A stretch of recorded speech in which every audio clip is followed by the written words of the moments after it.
So it is the Board Education and Business Committee meeting of Tuesday, October 22nd, 2019. I, Squale CM, Anna Sietya. We respectfully acknowledge that we're meeting on the traditional and ancestral lands of the Coast Salish people, where we live, learn, work, and play. Move to adoption of the agenda, but I'd just like to make a couple of small changes here. If we could move 6.1, career skills and trades update, to 5.1A, and then also move Paulson Elementary to 5.1B, and then Lake Cowichan School to 5.2. Could I have a motion to adopt the agenda? Moved by Trustee Croft, seconded by Trustee Thorne. All those in favor? Motion carries, and we're moving to minutes with the real chair. We're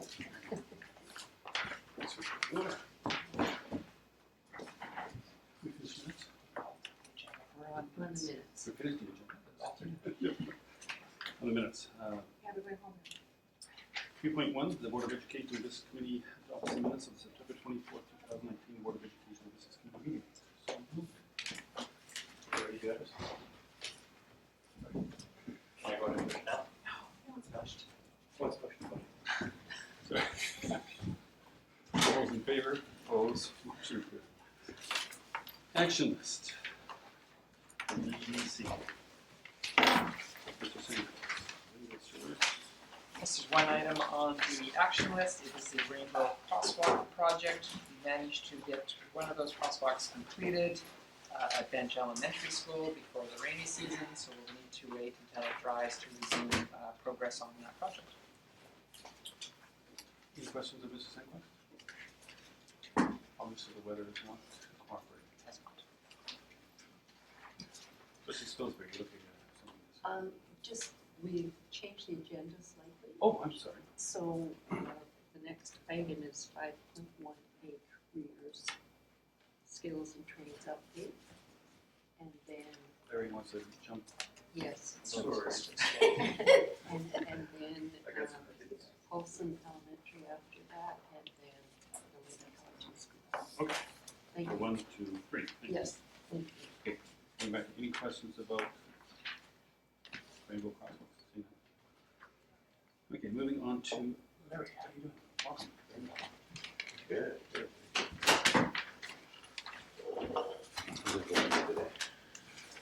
Thanks for having me. I presented last year and I did a bit of a show that explained. I won't touch on all that stuff again. I'm just going to hit some high points and some of the cool things that we've got underway this year and maybe some of the highlights from last year. I've given you the sheet that I know you've all seen this. I'm sure you've read it thoroughly and maybe even memorized all the numbers. If you flip over to the registration stats, I'll just highlight a few things. Last year we had another banner year. The bottom number there, total head count of 1,100 students in career activities for the Cowichan Valley was one of our highlights of the year. We're up almost 400 students from the previous year. A few things thanks to our youth work and trades numbers. The Explore Trade Skills, for those of you who don't know what that is, that's programs in high school where students get a chance to, in one course, sample up to 3 different trades opportunities. And I've got all of our tech ed teachers, almost all, I'd say probably 95% of them now, they're on board with this plan and they expose kids to a number of careers. So when you're taking a Foods 10 class, you're actually learning about butchering and you're learning about pastries at the same time and learning a little bit about the ITA and trades. So they're getting that exposure. We're hoping that number is going to go up again this year. I've given you a breakdown of kind of the career program evolution from when we first started in 2013-14 and then to this last year with all the programs that we've added. It kind of looks the same as last year, just added another year for you. The real highlights on the next page though. So when you look at the ITA Youth Program summary from last year, we hit #1 in the province for youth apprentices. Big thanks to the team, Ryan Goff and Ron Glass for their hard work, and Craig Lawrenson getting out there and meeting employers and talking to students, getting them connected on their apprenticeship paths on their way to becoming Red Seal. If you look from the left to the right, we're #3 in percentage of students, just behind Bulkley Valley and Abbotsford. Doing really well. So we jumped up from last year from the 4th position. And then if you look at ITA trades by number of students, we're #2 in the province. So that's for all of our trades programs. So we're doing really well, considering that Abbotsford's over 20,000 students and we're one behind them at 8,400, 8,300 students. We're doing pretty well. So that's some pretty exciting stuff that we're getting spotlighted around the province. Some of the fun facts, I just kind of added to that. A couple of the highlights from last year, obviously our youth work numbers were up. We had 97 new apprentices, but we had over 124 that we supported last year for a total course count of over 330 courses that we did through our department there, just in youth work. So that's the youth apprenticeships.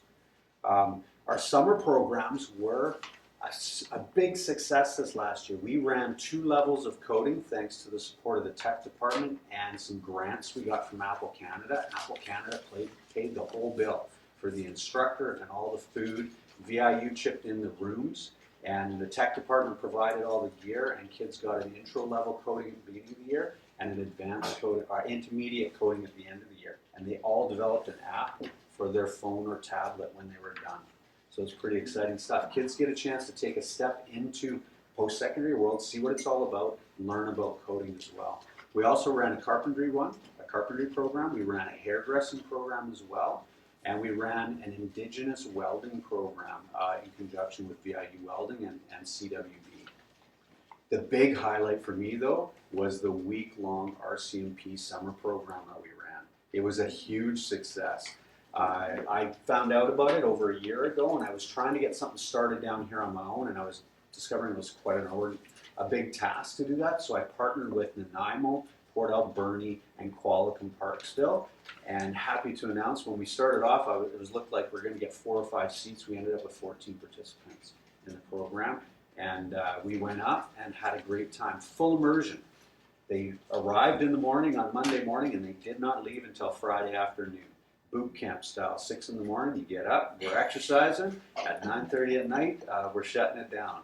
So it was pretty cool. I was there for 3 of the days, and I got a chance to see, they had time with the RCMP dogs, and they got some time on the RCMP boat. They went actually to a paintball range and practiced tactical at the paintball range, and they had the scenario night that was really cool, where they actually had members from the community come in and pretend to cause havoc around the school.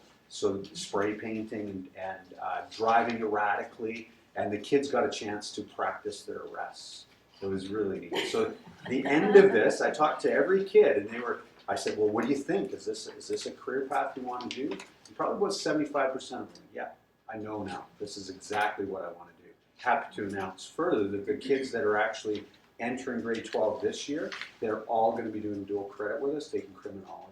So continuing on the career path, and that's the goal of the summer program, to give them a sample, and hopefully from that they'll decide, I'm in, or no, maybe not for me. So these are just some of the fun facts for you. Another highlight, Skills Canada. So I was at the ITA this summer. I was invited to a think tank to look at, what are some different ways we can expand trades opportunities in the province. And one of the announcements they came out with was in the 2018 Skills Canada, we were #2 in the province for our region for registrations.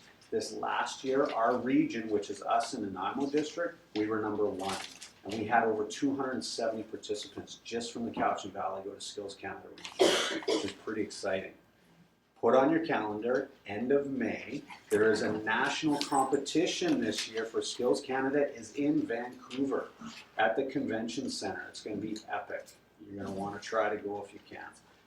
Let me know. I know somebody who has a bus who might be able to get you there and back.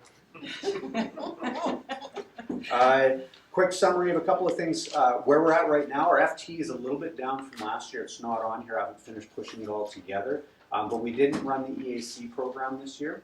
And last year we had the EAC program that we got in the FTE count plus a little bit from the previous year. Last year we actually had 2 hairdressing running. We only have 1 this year, and we don't have the contract anymore, which means they're putting adults into the program as well as our school age. So our numbers are down a bit. Our actually bottom line turns out to be the same because we don't have the same risk as running a full program.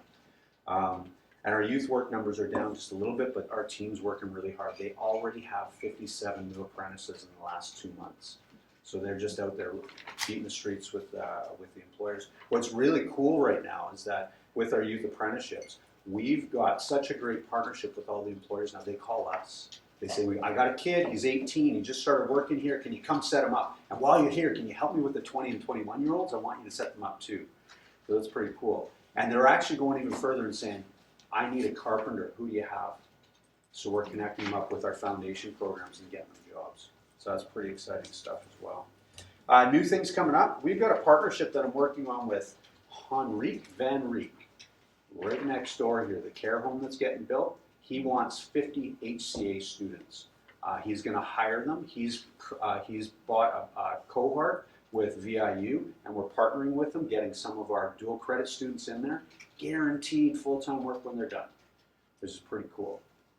They need 15 LPNs and 3 PC1s, so can't help with the LPNs, but the PC1s, we're connecting them up with our professional cook program at Providence Farm. If you haven't been yet, make sure you go. So I'm selling all things careers here. Another cool program that we're going to be running second semester at Cal High, Indigenous Learning Recognition Program. It's ILRP. It's a first-year level program that we're partnering with our Capstone and Career Life Connections at Cal High. Right now, we're hoping to have 24 Indigenous learners participating in this first-year university course. They'll get a sampling of university life because they're going to be going there every Friday morning at VIU to participate in the program. We're also working on partnerships. We've got our VIU partner, we've got our Camosun partner, which is great. We've already got partnerships. We set them up last year with Vancouver Community College and with Thompson River University. And we're currently working on partnerships with BCIT because we want to get some machinists over there. And we're also working on partnerships with Emily Carr to do some art classes here, first year level art classes through Emily Carr. We're continuing to do our work with VIU and Camosun. We've got our English and our Crim. Last year we ran a French 301 for our French immersion students. They got French third year level credit while we're going to school at our Cal High and participating in coursework at VIU. We're going to run that one again this year. And new this year, ITAS 185, which is a coding course. Thanks to Glenn Posey, we worked really hard together with VIU over the last year and a half. They're on board for the Swift coding that happens through Apple. Kids who go through the Swift coding, they get credit in ITAS 185. So that's going to be starting second semester. And finally, they're bringing Bio 156 and 157 down here, which are prereq courses for nursing, RN, LPN, any dental hygienist, any doctor program. You used to have to go to Nanaimo. Now our kids can take it here while in high school because it's going to be an evening course. So that's pretty cool stuff. Trades, we're offering 2 carpentries this year, which is great. And last year we did a pilot around electrical apprenticeships. They did electrical at Cal High for half of the year and then went down to Camosun for the end of the year to finish off the program. That went really well. We're hoping to keep that going again this year. I'm probably out of time now. 2 quick highlights. I was invited last year to go speak at the superintendents, and we shared all things Cowichan. It was a great presentation, and from that I've been invited to over half a dozen districts to share the good word of Cowichan. I leave next week to go to Prince George to share what we're doing down here. So it's pretty exciting stuff. In addition to all of this stuff I talked about, I gave you these. These are just flyers on all the stuff, programs that we've got going on. The K-9 initiatives are still going on. That's that trades probably one. And I talked about all that stuff last year, so I won't highlight that again this year. But we're planning on doing all that stuff again and hopefully continuing to expand to more opportunities. Thanks, Larry. I have a quick question. Your dual credit non-trades, Yep. 230 kids, are they mainly in a cohort, or are they individuals, or? Great question. So it's a bit of a mix. So those are numbers from last year. They would include our education assistant students, our non-graduated kids who are doing certificates and diploma paths. We had one girl did all of her grade 10 and 11 and 12 in grade 10 and 11, except for one course that she didn't finish, social studies. Then she did dual credit academics and got 9 courses through our program to do her first year criminology diploma, of her diploma. So that would be a kid like that. In addition to that, all of our cohorts. So we ran last year, we had 2 English 115s, we had a criminology, we had a French, we had an art 216 times 2. Those are the big ones. Yeah, those are the big ones. So just one follow-up. Of the 230 students, are they tied to Cowichan because it's convenience to the campus, or are they actually coming from Lake Cowichan, Chemainus, and All over. all over? We get them from Chemainus. We get a few from Ladysmith. Don't tell anybody. We get Chemainus all the way down to Mill Bay, out to Lake Cowichan, and of course local here. For some kids it's a little bit difficult, but they've managed to make it work with commuting and the times. VIU Cowichan's been really flexible with their times, starting at 4 o'clock, so kids can go right after school straight into class. But they also have 6 o'clock start times as well. So, yeah. Any other questions, trustees? Trustee Thorne. Comment. Just to fill in, you already read your presentation. 2 of your kids I'm working with, one is going to Merritt for criminology, and the other is going straight to Regina. We do have a meeting that you and I like to set up because now I've had a meeting with the Regional Construction Association. They're now looking for partnership. Awesome. Looking for partners. That's great. Larry, thank you for all you do to make this. All right. Thank you.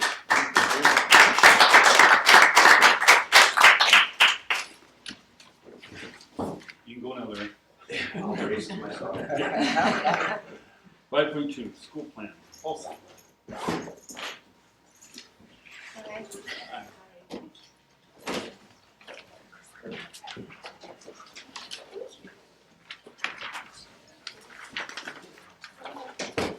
You don't have to speak as fast as Larry.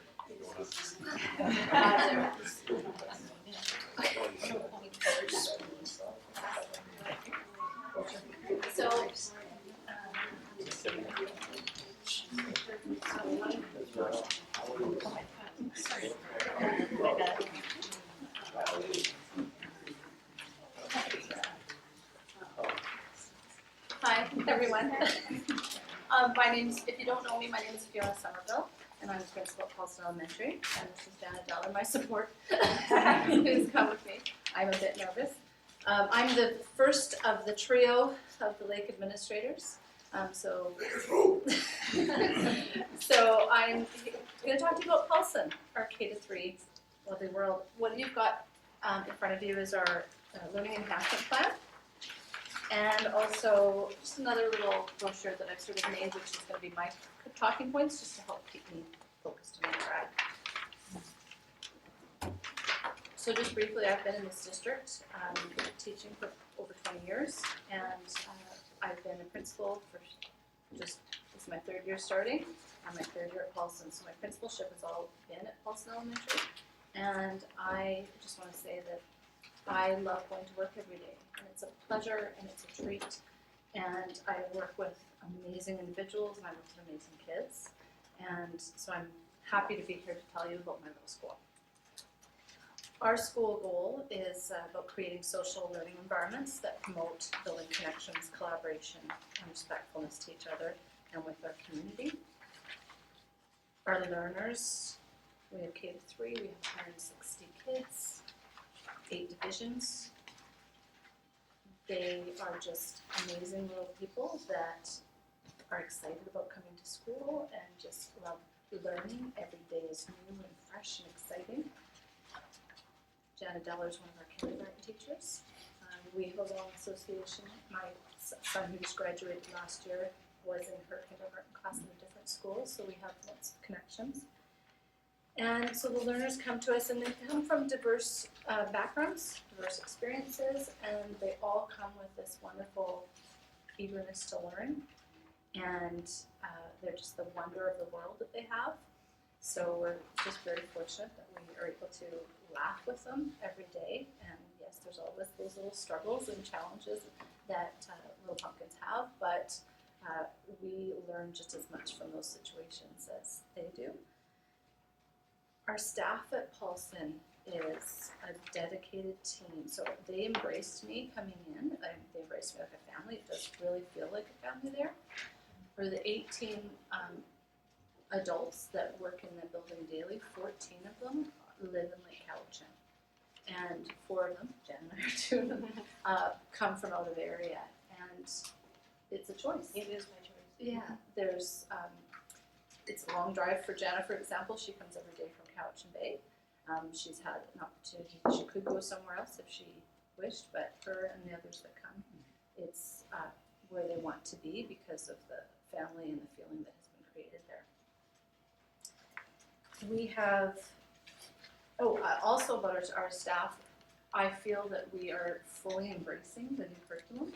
We're taking on challenges and looking at all the different areas that we can work on. We're looking at our assessment practices. We're working hard at bringing K-3 student voices into their assessment and having them know what they know and having them be able to share with us what they know and what they're learning.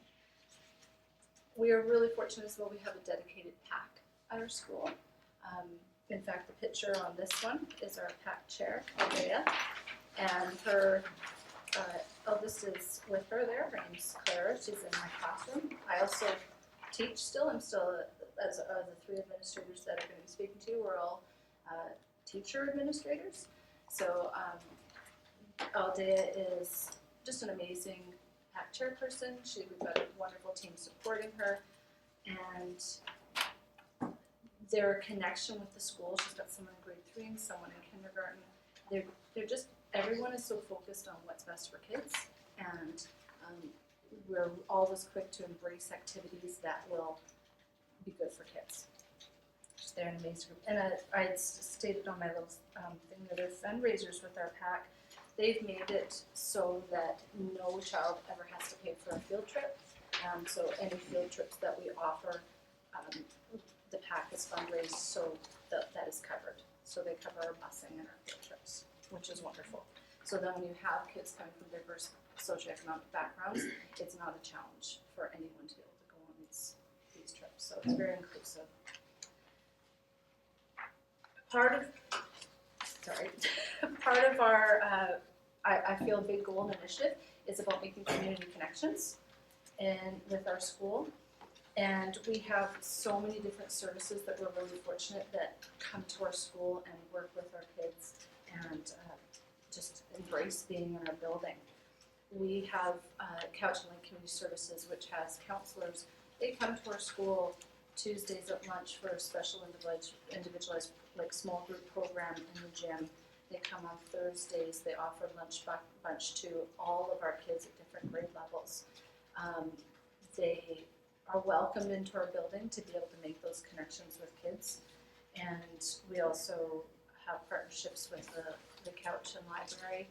I started a group last year where the Cowichan Library, the Senior Center, Community Services, and ourselves, we have some groups of some kids that need to have those connections with adults that would be good mentors for them. We go on Tuesdays afternoon to the library where seniors that volunteer, they read to the kids, and then we end our little session with some snacks and healthy snacks. And it's just a neat partnership that we started last year, and we're happy with it, and we're going to be moving forward with it this coming year. We also have, you might recall the Fire Smart partnership that you have approved, which is amazing. It's an opportunity that is coming to us from the town of Lake Cowichan and the fire department and province, and LCS is going to be working with us too. And my motto is, if I get asked, I'm like, we're on board, we're going to go for it. And so all the students in kindergarten, grade 3, all 8 divisions are going to be helping to clear underbrush in the forest and to learn about the invasive species and pull that out and to help the restoration around Oliver Creek and to put in plants that are native to the area. And so it's just these sorts of learning opportunities we just are happy to have. It's a beautiful location. If you haven't been out to Paulson, please come anytime. It's I feel just very fortunate to be there with the Friendship Forest that's connected with our school, and staff uses that as an outdoor classroom, as learning about nature, as science lessons, as cross-country practice area, like so many things. I just feel very privileged to be there. One of the bottom pictures here to the right was on the page, this one. You'll see forts. This is an interesting thing because we pull some of this underbrush out of Friendship Forest and let the kids build forts along the fence in May and June when the weather's quite nice. And there's lots of learning that goes along with that. You know, sticks are for building, not for weapons. And but it was funny because I had a big meeting. We were in Friendship Forest with all the people that are coming from the Fire Smart program, the engineers, and we're talking. And I was like, I really want to somehow save those sticks. Like I know that they're not good for a wildfire, but really. And so they're actually looking at trying to give us a fireproof container to hold our sticks so we can continue with letting the kids build forts, which is, you know, the engineering, the cooperation, the communication skills that builds. So I'm just sort of really happy to be out there, and I'm proud of what we have going on at the school. And I just invite any of you, Joanne, please come up, Andrea, and last year, Randy was with us. But just, if you ever want to come out to the lake and visit Paulson, door's always open. I do teach Monday and Friday morning, so you might not catch me then, but any other times you're more than welcome. Do you have anything you'd like to add? Well, I just wanted to add, I happened to notice with Fiona's handout that most of the pictures on both sides are green. So this comment is actually a good connection to what she just talked about. I think the outdoor part of Paulson is really important. I chose to go there from Somenos. I was very accustomed to being in small schools. And it's K-3, and I think the primary focus and the size of the school is great. And we do get outdoors, not only just on the playground, but as she mentioned, that Friendship Forest, just having all of those trees and the access to the trails, the property there is fantastic. And being a kindergarten teacher for a long time, I really see the value of outdoor play, just not being in the classroom all day long. And I'm often out there with my class in the afternoons year-round, and we're just enjoying nature. So lots of outdoor pictures in the brochure. Yeah. Thank you very much, and I'm going to pass it off to my Dell, who I also just want to say I feel very fortunate because my 3's transition, which is just, you know, that was new for me. So used to being the grade 7s transitioning. The grade 3's transition, and so we get to work closely together to make sure that transition is successful. Fiona, I just want to make sure trustees don't have any questions for you Oh, or sure. Jennifer. Trustees, Or Jen, yeah. any questions?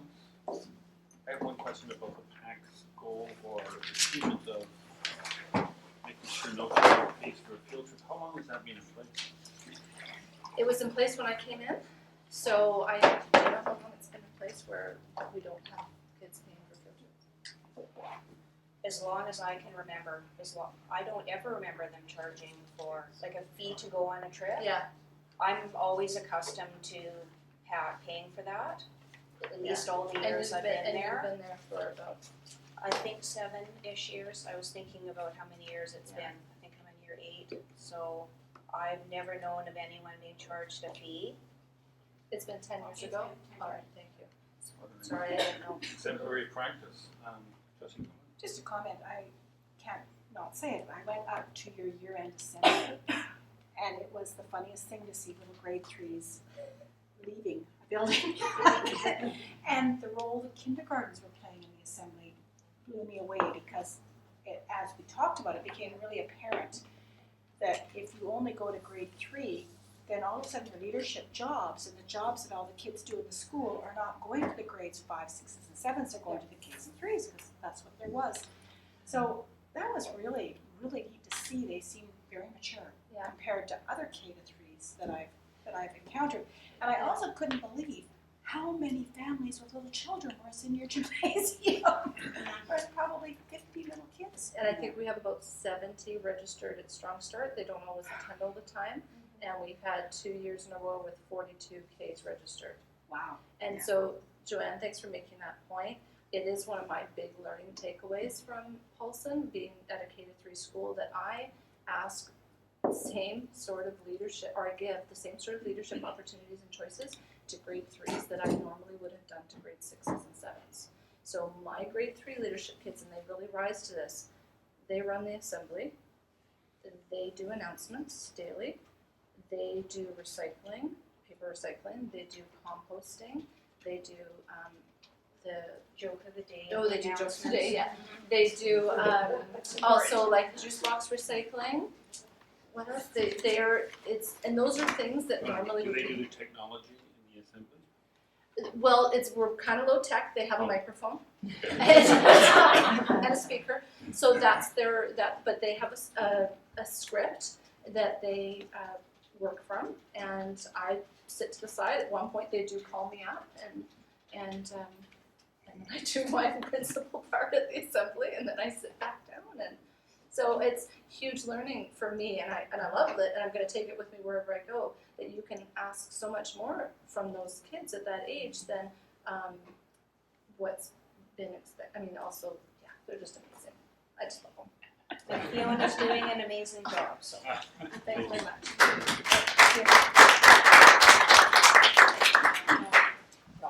All right. School board room? Some kind of airplane?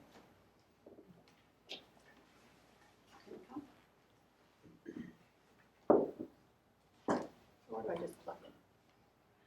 Should be SBO boardroom there, Hmm? Should be SBO boardroom. Yeah, it's not popping, it's popping up, but it's not, it's giving me a code. And I'm not seeing a code coming up. Take these in there. It's technology, if it doesn't work, go for the other way. All right.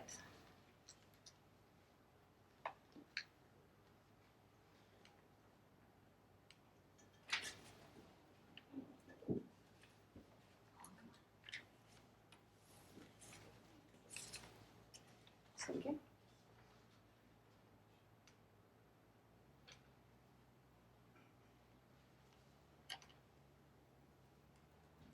While we wait for this to come up, for those of you who don't know me, I'm Del Morgan. I am the vice principal at Lake Cowichan School. Yeah, it's thinking. It was thinking.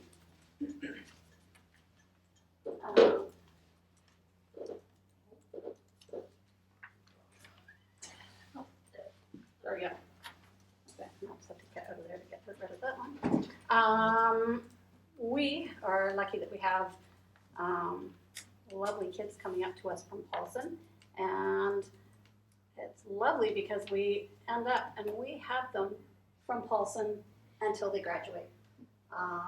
So we're the Lakers, and with our goal is all about connecting our learners and connecting through different pieces. These are our grade 4s and 5s, and they come to us from Paulson and from lots of other places, and we have them all the way through until they walk across the stage. And I know a number of you have come to our graduation ceremony, and if you have not, I cordially invite you to one of the most amazing experiences that you will have. It is a fantastic experience. This was this morning, our 4-5s enjoying and wanting to lay down in the middle of the grass with the wet. One of the things that we at Lake Cowichan get to do, because we have the grade 4s through the grade 12s, we have a full set of buildings that we can use. So our grade 4s, 5s, 6s, and 7s in elementary don't just do music. They do music, they get to do guitar, but they also have a drama teacher that they can go full in and do all kinds of experiences with drama.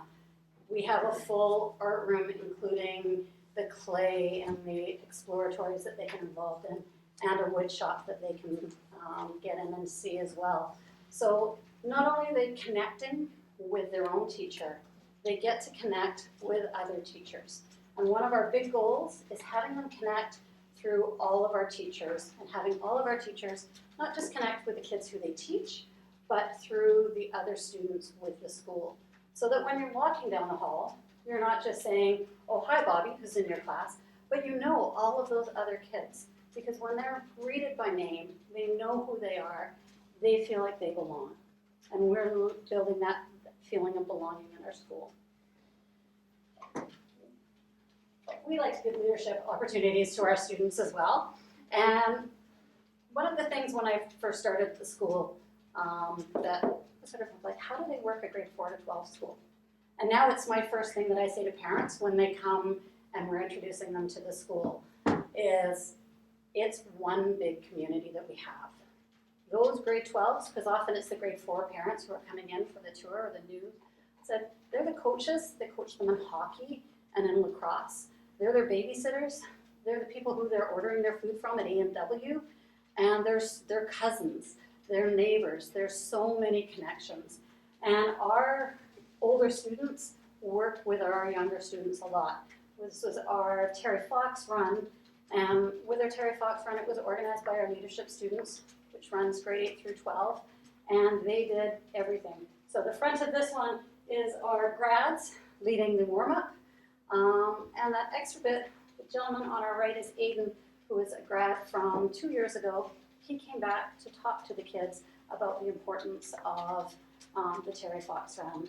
And he holds the record for the longest Terry Fox run, as he did it just after he moved from a walker into his crutches, and he's very proud of that. He would like a banner in the school for that one. We do a lot with peer tutoring. We have grade 10, 11s, and 12s who are brilliant. They're looking at different things that they want to do. They want to get in and they want to help with some other students. So they come down, they come up actually to our upstairs, and they work with our students. And they get to know those big kids and the little kids.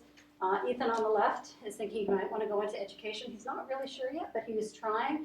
And so he's actually in Renee's classroom. He comes as a peer tutor in PE and is working with him, with the kids there to see if he's doing a brilliant job. He's really, really doing well. Next pictures, we had grade 5, 6, and grade 9s down at the Cenotaph, having a look down there, and some other places. Not only do we go up, we also come down. So it's nice to see that you're looking at rainbow crosswalks. A couple of years ago, we did ours with our social justice class up at the lake. And so we have 2 up at our school that the social justice class with Sean Batty decided we needed. The kids decided that was something that we needed. So we've had them for a couple of years. And they were redoing them this year, and they started talking. And I say yes. and Fiona always says yes. And so our crew went down and worked with some of the kids down at Paulson, and with the thanks of the LCTA, managed to add a rainbow crosswalk to Paulson as well. So there's lots where we try and tie all of the kids and all of the community together. We do a lot with outdoors, and you got that a bit with Fiona's presentation, being outside. We have such an amazing community where we live for outdoor experiences. This is actually, the class that's here is one of our classes that's actually specifically doing a lot with outdoors. The one on the left, just in case you're out somewhere and you have a couple of jackets and a couple of long sticks, you can make a thing to take somebody out of the woods. So you put 2 sticks, you put them through the arms, you zip them up, and you can put bodies on top of them and take them out. So the kids are learning some skills that, especially where we live and where they play, can be really, really useful to them. And this is just an everyday, regular day where they're going a beautiful day, down for a walk, looking for inspiration, taking photos as they're out. just enjoying and connecting to the local environment and learning all the different bits that are out there. We also want to connect them to lifelong skills. This was a fun one where we had some under the iBike program, which came in with help from our local community, paid for, and we took our grade 5 through 7s through it, all kinds of different skills that they could go. And the thing that amazed me the most with our grade 5 through 7s, we taught 10 kids how to ride a bike. Yeah. This is one of the funnest days because we have staff that like to play hockey. I'm not one of them. Yes. And a lot of our others are. And this is one of those fun times where you go in the gym on Friday at lunch. So if you're ever looking for something fun to do from about 12:30 to 1:15 on a Friday afternoon, come bring your runners, hop into the gym. We have grade 4 to grade 12 students who play staff versus the staff in floor hockey. And they play brilliantly together. And also we connect with our local RCMP over here, AJ, joins in with us when he's available, and he comes and has a great time.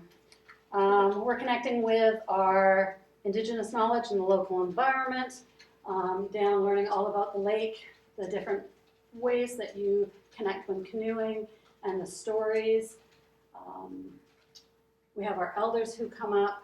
Actually, were teaching us about doing smoked salmon last year and how to do that. It was great. We have local music festivals that come a lot to the lake. And the new one came last year with bluegrass, and so they came in and made some connections that way with our students and found ways for them to learn about the music, but also learn a little bit of dance to go along with it. We have connections with the Harbor Cats, so on a hot, sunny afternoon, getting all of our elementary kids out to play together and play against the Harbor Cats, and then have a freezy afterwards because it was really hot. Connecting with the RCMP, Tanya, who's an auxiliary constable as well, comes in. She runs our DARE program and runs a fabulous program that we were a pilot for last year called Kids, Cops, and Computers. That one was one where kids learned all about safety and internet safety and managed to walk away with the laptops that they're holding. We build connections throughout our school in everything we try and do with our staff, with the curriculum, with the adults, and it's a really fantastic place to be. And now I'm going to pass it over to Jamie, who's going to continue with the other part of our piece. Perfect. I don't need to know. Jimmy, you've got a hard name to follow there. I do. I'm learning to trust. That's what I do. Learn to trust. One of the things about the lake is it is a very unique community. It's a very small community. We have about 380 kids, but we run 3 schools inside our school. We run an elementary program from grades 4 to 7. We run a middle school program from 8 and 9. And then we run a very, very unique 10, 11, 12 program. And that very unique 10, 11 program, when we first came into the building, we were losing kids left, right, and center because we couldn't offer the programs. Because of our small population, those kids were choosing to go to get on the bus early in the morning, come into Duncan to go to Cowichan Secondary. So we need to find a different way to address some of those concerns. And one of the things you need to understand is that we think outside the box. We have to, because if we don't survive. And so there were some folks who went off to Rossland prior to us getting there, and they came up with an idea of a different way of doing things. And so we progressed that way of doing things, and our kids get more one-on-one contact time with their teachers than any other group in this district. But we do it in a very different way. We use what's called a LET block, learning extension times.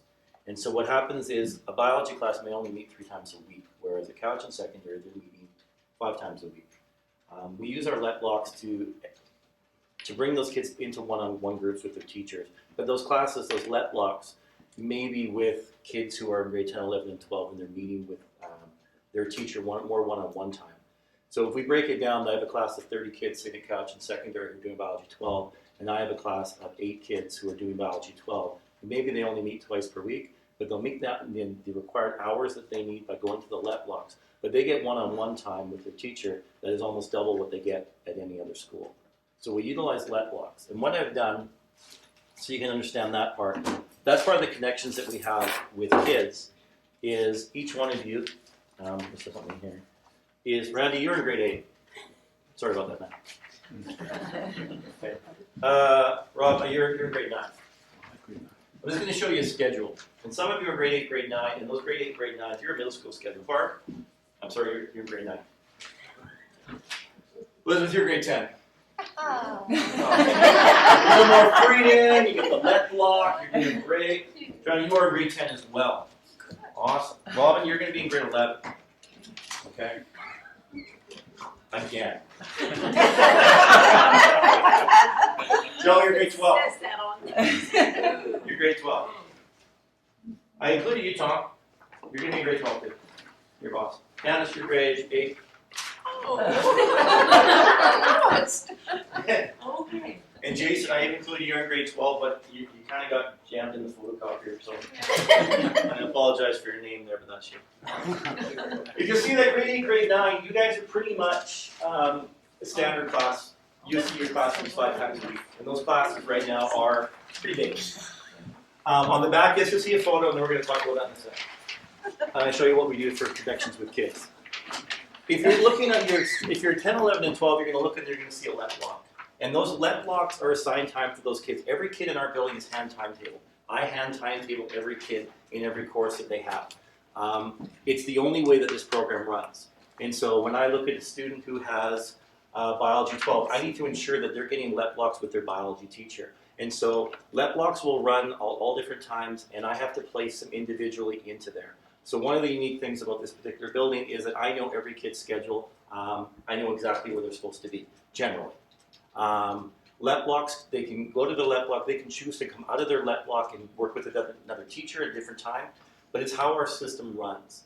And it's there's a lot of flexibility for kids, there's a lot of leadership responsibilities for kids, there's a lot of flexibility for kids, but there is still accountability for kids. And this allows us, for those kids who want to take their Physics 12 class, but there's only 8 kids who want that class, Mr. Doyle. Yes, okay, we'll make it run. How? We're going to put you through the let blocks. We're going to run it 3 times per week. Maybe it's not going to be a semester course. Maybe it's going to have to be linear because it's the only way to work. We do have to teach. I teach English 9. I teach Social Studies 9 at grade 9, so I teach every day. I also teach drama 10, 11, 12. And that's twice per week, and that'll run for a year. And right now they're scheduled, but second semester we're going to decide what's going to work for the kids and what's going to work for me. So that's understanding that particular point of the flexibility, and it's a very, very unique, bizarre school. It runs for it as well. And one of the things that we've had to try to accomplish is when we first created this building, or when this building was created, there was a lot of anger, a lot of resentment in terms of suddenly all these different schools had closed, and now we're putting elementary kids in with secondary kids. And the secondary kids have to be the elementary kids have to be upstairs, the secondary kids have to be down. We have different bus schedules, so that never the two shall meet. And that's one of our goals is, you know what? That's garbage. These are the same kids, as Del said. They're the kids you call to babysit your kids. If they see each other in the building, it's not a big deal. So my 8 to 9 class, my grade 9 class is upstairs in the elementary. That's where I'm teaching. We're trying to get over these things that have taken place with dividing the school. It's one school. I've made the board, I don't want to have 2 billing. This is what your elementary staff, and this is what your secondary staff. No, we have one staff, and we're one school. We're one school from grade 4 to 12. I went from a school that was Quamachin and Cowichan, and trying to be one school, but 2 schools, and now we're trying to make one school that consists of the 2 schools. It's a little bit different. If you flip the page over, you will see your face. I just took them off. They're out there. I just. I'm not stalking you in any way. This is Cheryl. And this is what we do to know our kids. One of the things that came up, one of our goals is that if I'm at a large school, and I've been at very, very large schools. I've been at Johnson Heights School in Surrey, 1,500 kids. I've been at Quatland Park at 1,300 kids. We don't have that. And if a student was able to find one adult in that building that they had a connection with, we consider that a success. I don't consider that a success. At Lake Cowichan, you need to know every kid in our building. There's only 380 of them. You better know every kid from grade 4 to grade 12. And so what we do is every staff meeting, our last one was a little bit different because Dell was introducing some of our higher needs kids, is when the staff walks into a staff meeting, I have 12 or 15 of these. And they're sitting around on the different tables. It's required that every staff member, before we start, you walk around and you look at the person on that piece of paper. First person that comes up, who is that? Who is that kid? Do I know that kid? And if you don't know that kid, why not? And then your job is to put down something about that particular kid that you know. And so the first 15 minutes of our staff, we go through a handful of kids. And everybody walks around and adds what they can to that kid. This is locked up. It's not available for public. It's available for their staff. It's available for our EAs. Because we need to know those kids. And if there's an issue there, you know what? Rainy. Lovely child. But then we know that, well, we know when she was young, she was quite ill. She had cancer. I didn't know that. Now I do. All the different stories about these kids. We write them down. And then once everyone's done, and we've done a little bit, then I get everybody up. Okay, now go read about these kids who are in your school. Who are these kids? Know their kids by name. So when you're walking through the hallway, you know their story. And that's the important part of our community is we need to know every kid's story. So it's not just me knowing I have a connection with one kid. You can't have a connection with one kid. You got to have a connection with everybody because the kid needs a connection with every adult in the building. And that's the community aspect of it. And that's one of our goals. It's a unique, crazy place. You love coming to work every day? I do too. It's a long drive, but it helps me decompress. And it's good. It's a really cool place to be. And there's no other unique, it's a very unique place. It's quite special. That's the end of my spiel.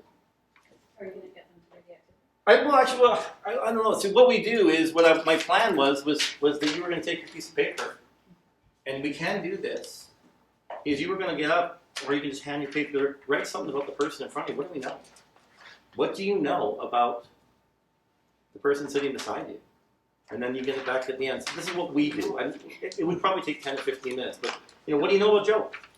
Well, I know this, and I know this. And is that something that, so we all know who those people are? You want to do that? I do. I don't know what Rob's looking at the clock, and he's like,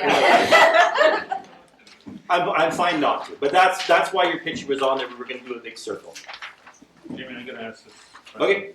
This is a brilliant presentation. Thank you from all of you. But this model of the LED blocks, is that in Lake Cowichan, or did you capture it from It somewhere was else? prior to me. There were some other different things. We refined it. It came from Rosslyn. This again, prior we had staff go when this big thing was happening where we were losing kids all the time. Like the numbers were going way down, and it wasn't just because the community itself. I mean, the community is now growing because we've got some. If you got to rent a place, there's only one place left to rent in South Island. It's Lake Cowichan. If not, we're losing population because even economically, these people who are renting there, single parents, etc., they can't. People have realized, hey, I can raise the rent, and we're losing them to Port Alberni now. But we're having communities and stuff grow. Our numbers are up. When that was happening, the staff and stuff went to Rosslyn to look at what Rosslyn, one of the schools in Rosslyn was doing, and they had something similar to this. And this is how they were surviving. Rosslyn closed. They didn't have the numbers to continue. We were in that same boat. We've changed it, we've adapted it, we've made it different. The let blocks are not something that existed in there. They used like little spare blocks and stuff like that. We survived, and this is working for kids. You can look at our graduation rates, you can look at our scholarship rates, you can look at how our kids do compared to the bigger schools, and we kick their butt. So that a kid that needs Chem 12, They'll get it. they'll get it, but through LED block. No, they'll get it. So they'll meet with their class 3 times per week with the teacher in front of them, and then I will hand schedule them with Mr. New. It's not the best example, but we'll set it with Mr. New twice per week. Maybe not in the same block, but maybe they'll meet them in period 5 or period 1. They'll meet with Mr. New, so technically they're in front of Mr. New for 5 hours, but only 3 of them are for chemistry. The other ones I can be working on other things, and Mr. New is there to help me. So it's more individual one-on-one contact. Like he may be sitting there with grade 10s and grade 11 students as well, and I'm a grade 12 student. We also, one of the other things we really trying to change is this idea that I'm a grade 10 student, or I'm a grade 11 student, or I'm a grade 12 student. You're a senior student. Here's your plate. You got to eat everything on that plate before you graduate, and I don't care how you do it. I don't care if you do 10, 11, or 12, you do 11, 10, or 12, there's no prerequisites. Just finish the plate. So you got 3 years to finish the plate. How are you going to do it? So then we can have those kids who are in grade 10, I'm going to take chemistry 11. Fantastic. Now I got 16 kids in that class. I'm going to take history 12. Great. Now I got 20. Because you're in grade 10 and you want to do history 12? Why not? Right? Yes, ma'am. Trustee Croft. Do you find that kids are more likely to get the electives and all the courses in that they want? Our elective, we're sort of stuck with electives in terms of what people can teach. And so that we do lose some flexibility. We have a metal shop that we don't open because we don't have a metal shop teacher. We have a wood shop that's only technically open for 2 blocks because I don't have a full-time wood shop teacher. And so we're very flexible in terms of how we do that. Grade 8s and 9s will function through as part of their elective rotation. Grade 10s, I have to hand timetable where they're going to be and get enough kids in this particular class. We offer as many electives as we can with our teachers. And that means, yeah, I pick up theater 10, 11, 12. I haven't done that in years, but I have a blast. Right. So it's the flexibility. Any other questions for Jamie? Trustee Dolan? I kind of miss you guys. You should. Okay. Well, thank you. I thank you for listening. Thank you for taking the time. Yeah, it's a good place. You're always welcome to come up. But it's great. It's fun. It's crazy. But that's all I get. Thanks. Brilliant work. Thank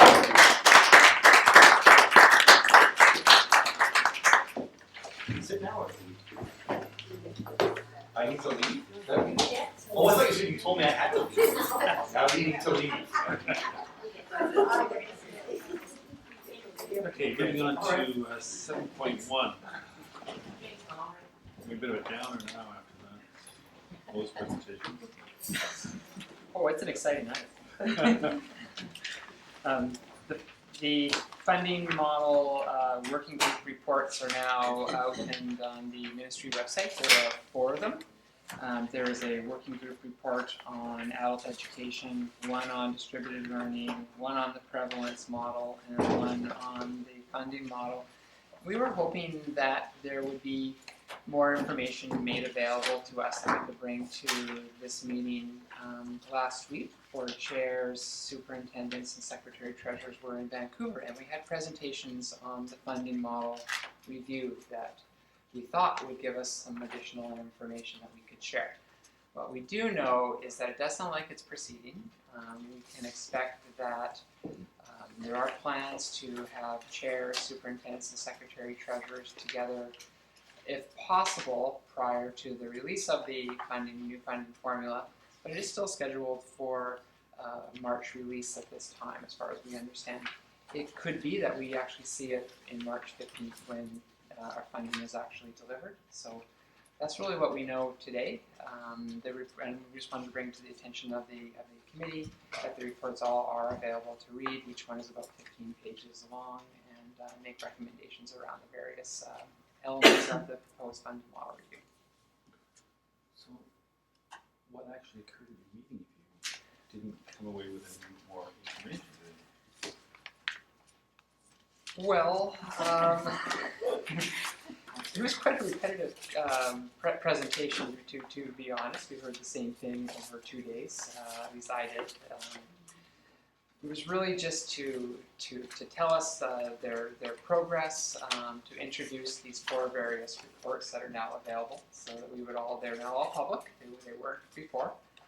And to really, I guess, let us know that it's still proceeding, I think is what the messaging was that we got. So it wasn't that we were able to come back with any details. Here's what they're planning to do, which is what we were hoping, is to actually have some idea what the funding formula might change to.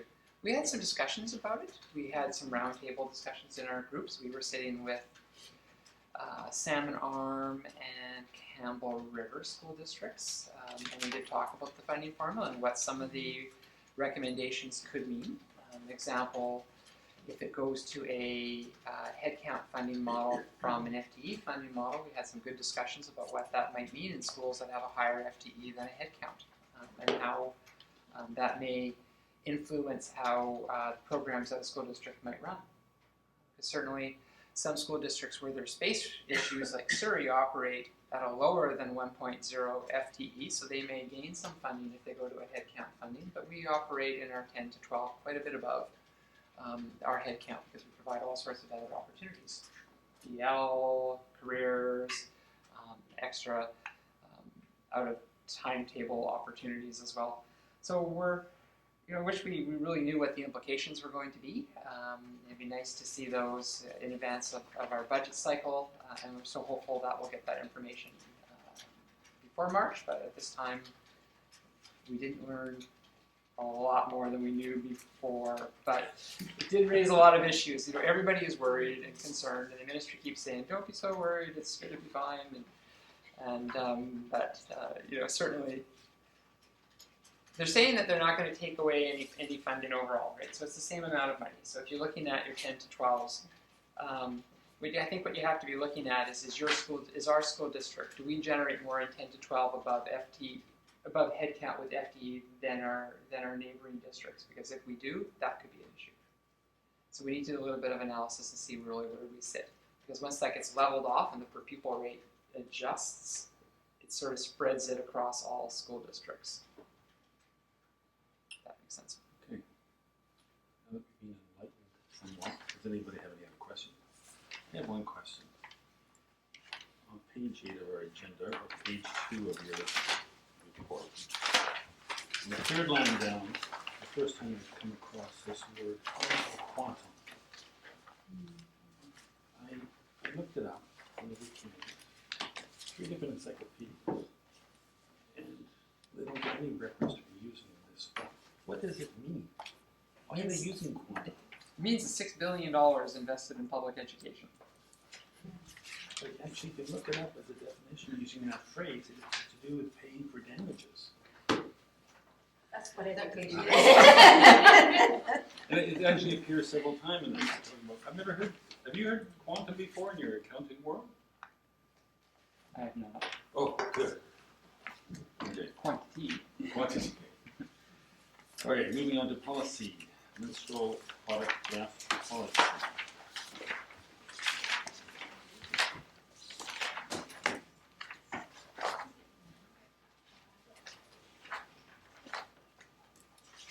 This comes to the committee from BC School Trustees Association as an insert your school district number ready to go policy. So, Madam Chair, are we supposed to, chairperson of the board, are we supposed to make a recommendation on this? Yes, in that it's a requirement for boards of education to have a policy on menstrual products. And so BCSTA has provided a possible policy for us, and I assume that as it's here, it is recommended by our staff. Okay, simple. Are you moving that? Trustee? Yes, to move to the board. Recommendation to the board, approval. Anybody, Trustee Stolberg, any discussion on that? Trustee Croft. I just hope that someday we'll be able to get it, just be able to call all students instead of all students of all gender identities. It just seems like we're still carrying a systemic bias by bringing it up. But if that's what the BCSDA would like for now, I'm okay with it. I just think that we are beyond that here in Cowichan. I'll second it. It's already been seconded. Oh, okay. You can make an amendment, I don't know, how would people feel or you about can it? do it at the board table. Oh, at the board table. So hang on to that thought. Yeah, it's a good thought. On the question, all those in favor? Opposed? Motion carried.